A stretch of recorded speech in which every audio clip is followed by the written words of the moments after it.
ॐ भद्रमिच्छन्तर्षयः स्वर्विदस्तपो दीक्षामुपनिषेदुरग्रे ततो राष्ट्रं बलमोजश्च जातं तदस्मै देवा उपसन्नमन्तु तदस्मै देवा उपसन्नमन्तु। उपस्थित माता और बहनों, भद्र पुरुषों, आज समस्त भारतवर्ष में स्वतंत्रता की 75वीं वर्षगांठ मनाई जा रही है। ये स्वतंत्रता बहुत ही बलिदानों के बाद हमने स्वतंत्रता प्राप्त की।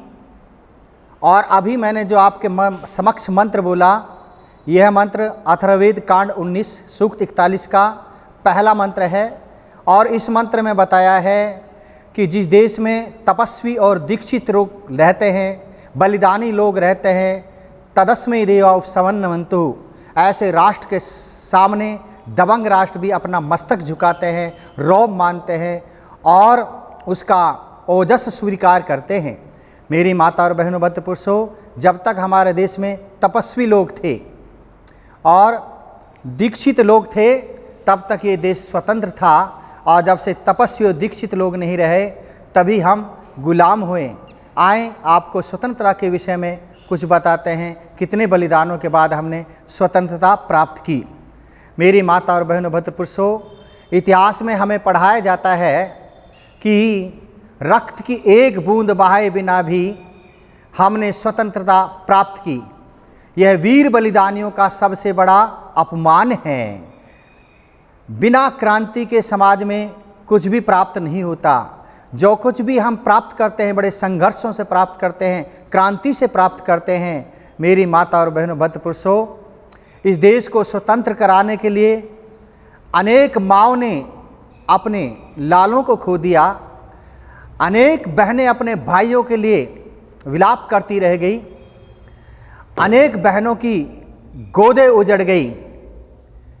लाखों बलिदान करके हमने स्वतंत्रता में सांस लिया। और सबसे पहले जो बलिदान हुआ वह 1857 में 5 मई मंगल पांडे का बलिदान हुआ। और उसके बाद बलिदानियों की झड़ी लग गई। यदि हम अपने देश को स्वतंत्र रखना चाहते हैं, आगे हमारा देश सदा स्वतंत्र रहे, तो हमें अपने बच्चों के अंदर वीर क्रांतिकारियों की कहानियाँ सुनानी होगी, उनका इतिहास पढ़ाना होगा और उन वीर क्रांतिकारियों के बारे में सब कुछ बताना होगा, ताकि हमारे बच्चों के अंदर देशभक्ति आए। मेरी माता और बहनों, भद्र पुरुषों, उन्हीं देशभक्तों में से राम प्रसाद बिस्मिल हुए हैं, जो क्रांतिकारियों के मसीहा कहा जाते थे। भगत सिंह भी उनके शिष्य थे। अशफाक उल्लाह को भी उन्होंने ही प्रेरित किया था। राजगुरु को भी उन्होंने ही प्रेरित किया था। वो क्रांतिकारियों के मसीहा कहा जाते थे। कहानी बड़ी लंबी है। जब राम प्रसाद बिस्मिल को फांसी के फंदे पर लाया गया, तो उनसे पूछा, तुम्हारी अंतिम इच्छा क्या है? तो राम प्रसाद बिस्मिल जहाँ क्रांतिकारी थे, वहाँ बहुत अच्छे शायर भी थे और उन्होंने अनेक कविताएं भी बनाई हैं। जब उनसे पूछा, तुम्हारी अंतिम इच्छा क्या है? तो मेरी माता और बहनों, भद्र पुरुषों, राम प्रसाद बिस्मिल ने कहा, मैं अंग्रेजी साम्राज्य का पूर्ण विनाश चाहता हूँ। और उन्होंने बलिदान होने से पहले सबसे पहले ओम विश्वानि देव सवितर्दुरितानि परासुव यद भद्रं तन्न आसुव, ये यजुर्वेद का मंत्र पढ़ा। और उन्होंने लिखा था, हे ईश, भारतवर्ष में 100 बार मेरा जन्म हो, हर बार मृत्यु का कारण देशोपकारक कर्म हो, मरते बिस्मिल रोशन लहरी, अशफाक अत्याचार से सैकड़ों पैदा होंगे उनकी रुधिर की धार से। तो मेरी माता और बहनों, भद्र पुरुषों, ऐसे क्रांतिकारियों की बदौलत हमने स्वतंत्रता प्राप्त की। और उन्हीं में नाम है सरदार भगत सिंह का। सरदार भगत सिंह का जो परिवार है उनकी जो पृष्ठभूमि है वो क्रांतिकारियों की भूमि है। उनके जो दादा थे वो अर्जुन सिंह थे और कट्टर आर्य समाजी परिवार थे। दादा अर्जुन सिंह रोजाना हवन किया करते थे और उन्हीं के 3 पुत्र हुए, किशन सिंह, अजीत सिंह और स्वर्ण सिंह। भगत सिंह किशन सिंह के पुत्र थे। जब उनके दादा खेत में कुछ बो रहे थे तो भगत सिंह उन दिनों में 7-8 साल के थे। उन्होंने कहा, दादाजी आप क्या बो रहे हो? उन्होंने कहा, बेटा ज्वार बो रहा हूँ, बाजरा बो रहा हूँ। उन्होंने कहा, दादाजी आप इन खेतों में बंदूक बोइए, बंदूक बोइए। उन्होंने कहा, ये बेटा आगे चल कर के क्रांतिकारी बनेगा, इसलिए कहते हैं पूत के पांव पालने में ही दिख जाते हैं। जब भगत सिंह पैदा हुआ, इसकी भी एक कहानी है, तो इनके चाचा अजीत सिंह उसी दिन मांडले की जेल से छूट करके आए थे और जैसे ही घर पर आए तो इनकी दादी ने कहा, ये तो भागों वाला है, तो इसलिए इनकी दादी ने इनका नाम रखा था भगत सिंह। तो मेरी माता और बहनों, भद्रपुरुषों, भगत सिंह ने ही असेंबली में बम फोड़ा था कि हमें परिवर्तन चाहिए, हमें इंकलाब चाहिए। ये अंग्रेजों की जो सरकार है वह बहरी है, बिना बम धमाके की सुनती नहीं है। इसलिए भगत सिंह ने भी हंसते हंसते फांसी के फंदे को चूमा था और इनका जो बलिदान हुआ था वह हुआ था 23 मार्च 1931 को।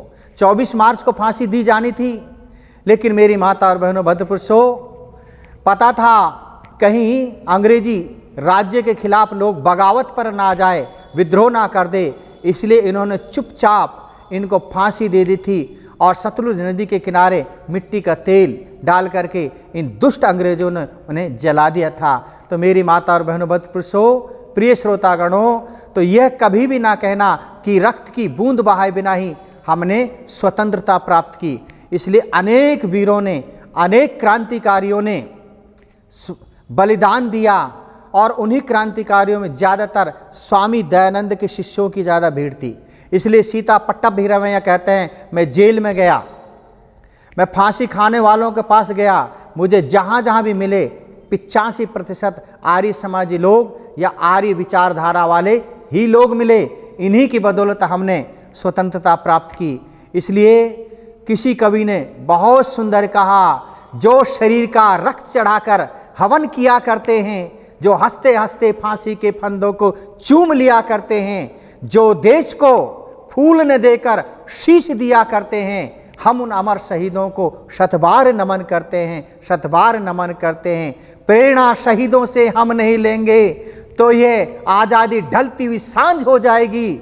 शहीदों की पूजा हम नहीं करेंगे तो मानो ये धरती बांझ हो जाएगी। आज हम वर्तमान में देखते हैं जिन वीर अमर क्रांतिकारियों ने अपने उठते हुए यौवन को, उठती हुई जवानी को, भारत माता को परतंत्रता की बेड़ियों से स्वतंत्र कराने के लिए अपने जीवनों की आहुतियां दी। आज इस देश का दुर्भाग्य है कि आज हम उन्हें याद तक नहीं करते, और हम याद करते हैं तो किनको याद करते हैं? जिन्होंने अंग्रेजों का साथ दिया था, जिन्होंने भारत माँ की परतंत्रता को और बढ़ा दिया था।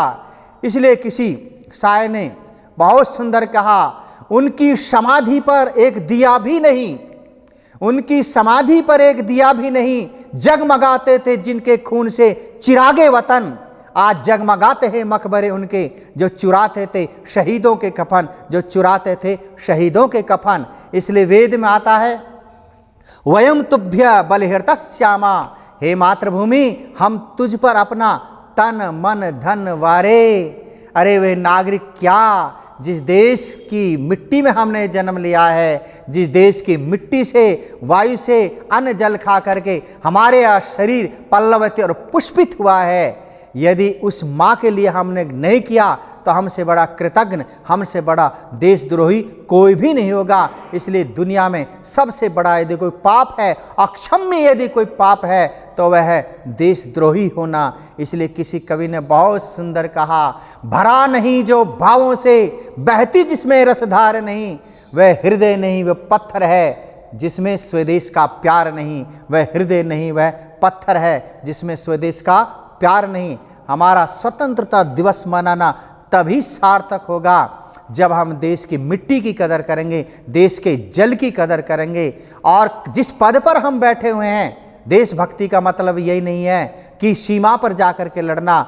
जिस पद पर हम बैठे हुए हैं, सरकारी पद पर बैठे हुए हैं, वहाँ हम रिश्वत ना लें, भ्रष्टाचार ना करें, ईमानदारी से नागरिकों की सेवा करें। तो याद रखना, हमसे बड़ा देशभक्त कोई भी नहीं है। जब तक भ्रष्टाचार खत्म नहीं होगा, तो याद रखो, हम ऊपरी दृष्टि से तो स्वतंत्र हो गए हैं, लेकिन अंदर की दृष्टि से हम स्वतंत्र नहीं हुए, मानसिकता से हम स्वतंत्र नहीं हुए। वही हमारी मानसिकता आज भी गुलामी की बनी हुई है। ना हमारी अपनी वेशभूषा है, ना हमारी कोई अपनी मातृभाषा है। इसलिए जो व्यक्ति मातृभाषा को भूल जाता है, मातृ संस्कृति को भूल जाता है, मातृ वेशभूषा को भूल जाता है, वह केवल वैसे ही आज़ाद है। बाकी हम सब तरह से क्या है, गुलाम हैं।